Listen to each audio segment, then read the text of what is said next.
রাব্বুল আলামিন বলেন ওয়ায়ানহা আনিল ফাহশাই ওয়াল মুনকারি ওয়াল বাগি। তিনটা জিনিসকে আমি নিষিদ্ধ করলাম। এক নাম্বার হলো ফাহশা, অশ্লীলতা। দুই নম্বরে হলো মুনকারের সমস্ত মন্দ কাজ। মুনকার মানে হচ্ছে যত মন্দ কাজ, খারাপ কাজ, বাজে কাজ, এটার বলে মুনকার। এটার কি বলে? আপনারা পড়ছেন না, তা'মুরুনা বিল মা'রুফি ওয়া তানহাউনা আনিল মুনকার। সৎ কাজের আদেশ, অসৎ কাজের নিষেধ। মুনকার মুনকার হচ্ছে মানুষের স্বাভাবিক বিবেক বোধ যেটাকে খারাপ বলে, ওইটাই মুনকার।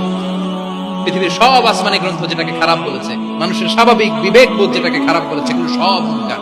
যেমন ইফতিজিং, এটা কি ভালো না খারাপ?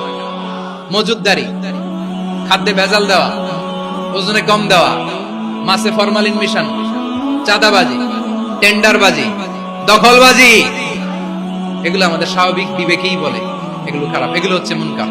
আল্লাহ তাআলা এই মুনকার থেকে আমাদেরকে বেঁচে থাকতে দেন না। শয়তান এই মুনকারের প্রতি আমাদের উদ্বুদ্ধ করে।